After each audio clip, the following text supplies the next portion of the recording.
So, with the global pandemic, economy around the globe has slowed down, and large and small companies are trying to lower their operating costs. So, we are doing a series of interviews with Mayank Chandla, a well-known procurement expert and thought leader. And our purpose is to empower procurement professionals to deliver additional savings and make their supply chain more efficiently. Hello, Mayank. What should the procurement organization focus on during this current climate? Hi, Mary, and hello, everyone. Mary, thank you for the opportunity. Yes, so recession is that time when the lens is on cost savings and operating margin more than on sales and revenue. Or you can say that this is the time when organizations have more potential to have grip on their cost uh, than on getting the customers to buy their products and services. So, this is truly the time for procurement professionals to really rise and shine in their job and to steer their ship home. I would say a good place to start is to assess your current procurement maturity and your procurement performance, and then look at ways to improve on that. And trust me, however the current state may be, there are so many levers that one can play with to impact your performance positively. And how can organization access their current state? Mary, to access their current state, they need to basically answer some very fundamental questions to start with. So, for example, is the procurement function organized to deliver optimal value based on outcomes, or is it merely seen as a cost saving function? What is the level of procurement governance that is in place in the organization? For example, is there a defined procurement policy that guides everyone on how spend takes place in different categories and different spend levels? Is there a buying channel strategy that is clearly defined? Uh, and again, does it apply to different spend levels? Are there processes, tools, procedures in place that one can use to enforce compliance to that policy? Is there a well defined strategic sourcing program in place that aligns well with the organization strategy and objectives? Uh, is there really procurement function involved in demand management initiatives? Mhm. What else? Um, let's look at some other things. Are there well defined procurement KPIs and clear ways to measure them? Is there a clear and shared understanding of the key activities, competencies, and responsibilities that are required for each role to deliver that consistent performance and to achieve the objectives that were set out? Also, is there communication and training in place to allow for those approved ways of working?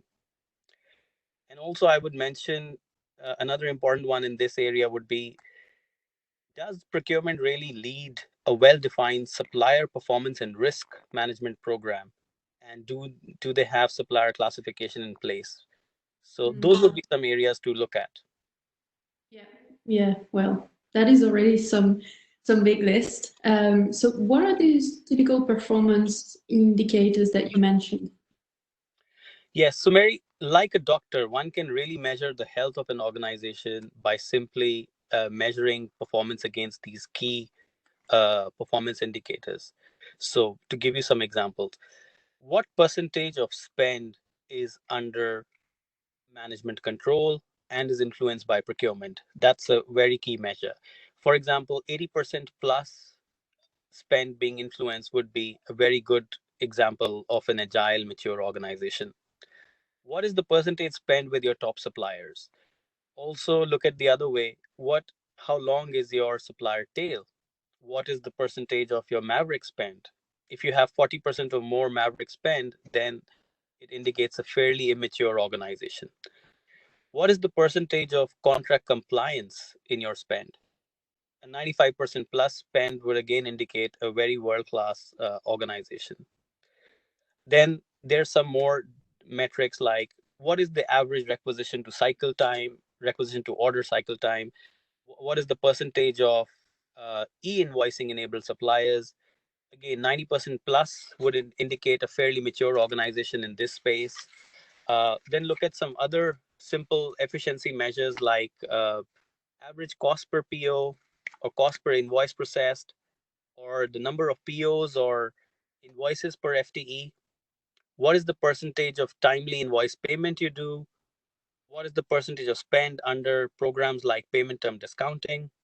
So these are just all indicate the health of your organization. Mhm. Thank you so much for this insight. Can you give an idea on the impact of improving any of these KPIs? Yes, sure, Mary. So, for example, if you today are doing 5,000 POs per FTE in your organization, and the industry benchmark is you can do 20,000 POs.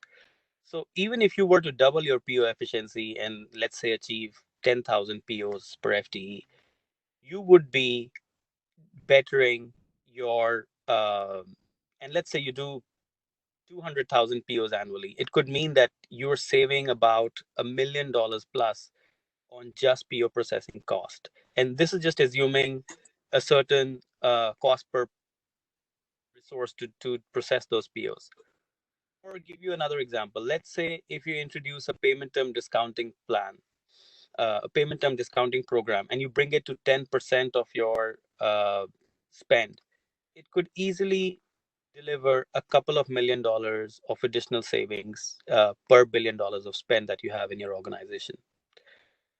So yeah, those are some examples.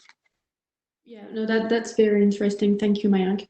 So maybe what we can do is in our next interview, we can ask you to go into more details on how to improve performance on procurement KPIs, and also what suggestions you have for more mature organization to further deliver value.